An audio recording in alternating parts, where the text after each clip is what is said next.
கூடுதல் விவரங்களோடு இணைகிறார் நம்முடைய சிறப்பு செய்தியாளர் அபினேஷ். அபினேஷ், மிக முக்கியமானது ஒரு அறிவிப்பு. துணை பொதுச் செயலாளராக திருச்சி சிவா நியமனம் செய்யப்பட்டிருக்கிறார். கூடுதல் விவரங்களை பதிவு செய்யலாம். பாலவேல், இன்று காலை 10:45 மணி அளவிலிருந்து திமுக தலைமையிலிருந்து, குறிப்பாக முதலமைச்சர் மு.க.ஸ்டாலின் திமுகவுடைய தலைவராக துணை பொதுச் செயலாளர் பொறுப்பிலிருந்து அமைச்சர் பொன்முடி விடுவிக்கப்படுகிறார் என்கிற அந்த அறிவிப்பை வெளியிட்டிருந்தாங்க.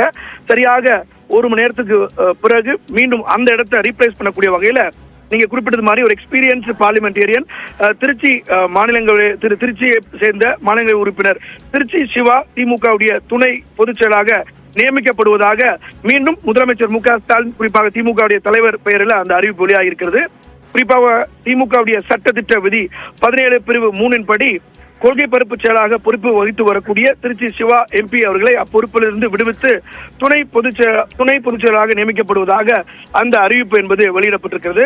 பொதுவாக இது போன்ற அமைப்பு ரீதியான மாற்றம் என்பது கட்சியினுடைய பொதுச் செயலாளர் துரைமுருகன் பெயரில் வெளியாகும். ஆனால் இந்த துணை பொதுச் செயலாளர் பொறுப்பு என்பது திமுகவில் ஒரு 3rd பொசிஷன்ல இருக்கக்கூடிய ஒரு பொறுப்பா பார்க்கப்படுது. குறிப்பாக 5 துணை பொதுச் செயலாளர்கள் தற்போது திமுக இருந்து வந்தாங்க. அதுல இருந்தா ஒருத்தரை தற்போது விடுவித்து அதற்கு பதிலாக திருச்சி சிவாவை நியமித்திருக்காங்க. குறிப்பா அடுத்த ஓராண்டுக்கு தேர்தல் இருக்கக்கூடிய நிலையில இந்த மாற்றம் அப்படிங்கிறது ஒரு முக்கியமான மாற்றமா இருக்கு. கடந்த ஞாயிற்றுக்கிழமை அமைச்சர் பொன்முடி அவர்களுடைய பேச்சு என்பது ஒரு பெரிய சர்ச்சையை எழுந்திருக்கக்கூடிய நிலையில உடனடியாக திமுக இத்தகைய ஒரு மாற்றத்தை செய்திருக்கிறது அப்படிங்கிறது ஒரு மிக முக்கியமான ஒன்றாக பார்க்கப்படுது. எனவே அந்த வகையில திமுகவுடைய துணை பொதுச் செயலாளராக 5 பேர் தற்போது இருக்கிறாங்க. ஒருவர் ஐ. பெரியசாமி அமைச்சர், அதே போல மூத்த மக்களவை உறுப்பினராக இருக்கக்கூடிய ராசா, அடுத்ததாக அந்தியூர் செல்வராஜ், அதே போல திருமதி கனிமொழி கருணாநிதி, தற்போது புதிதாக பொன்முடி அவர்களுக்கு பதிலாக நியமிக்கப்பட்டிருக்கூடிய திருச்சி சிவா, மொத்தமாக 5 துணை பொதுச் செயலாளர்கள் தற்போது இந்த பொறுப்புல இருக்க போறாங்க. இந்த மாற்றம் அப்படிங்கிறது ஒரு அரசியல் வட்டாரத்தில், குறிப்பா திமுக தலைமையிலிருந்து இத்தகைய நடவடிக்கை அப்படிங்கிறது ஒரு மிக முக்கியமான ஒரு நடவடிக்கையா பார்க்கப்பட்டிருக்கு. இந்த ஒழுங்கு நடவடிக்கை ஏற்கனவே கடந்த சில மாதங்களுக்கு முன்புதான் அவருடைய போர்ட்போலியோ இலாக்கா மாற்றம் செய்யப்பட்டது. குறிப்பா உயர்கல்வித்துறையிலிருந்து அவர் வனத்துறை என்கிற இலாக்கா ஒதுக்கீடு செய்யப்பட்டது. கட்சி பொறுப்பை பொறுத்தவரை அவர் மாவட்ட செயலாளரும் கூட இல்லை, அவருடைய மகன் தான் மாவட்ட செயலாளராக இருக்கிறார். இந்த நிலையில தற்பொழுது திருச்சி சிவா திமுகவுடைய துணை பொதுச் செயலாளராக நியமிக்கப்பட்டிருக்கிறார். ஒரு சீனியர் பார்லிமெண்டேரியன், ஏறக்குறைய 30-35 ஆண்டுகளுக்கு மேலாக டெல்லி மாநிலங்களவை உறுப்பினராக அவர் தொடர்ந்து அந்த பொறுப்பில் இருந்து வர்றார். பல்வேறு தனிநபர் மசோதாக்கள், நீங்க குறிப்பிட்டது மாதிரி திருநங்கைகளுக்கு எதிரான ஏறக்குறைய ஒரு நீண்ட இடைவெளிக்கு பிறகு ஒரு தனிநபர் மசோதா என்பது மாநிலங்களவையில் கொண்டு வந்து நிறைவேற்றப்பட்டது அப்படிங்கிறது அவருடைய பெரும் சாதனை. ஒரு மிகப்பெரிய ஒரேட்டர்.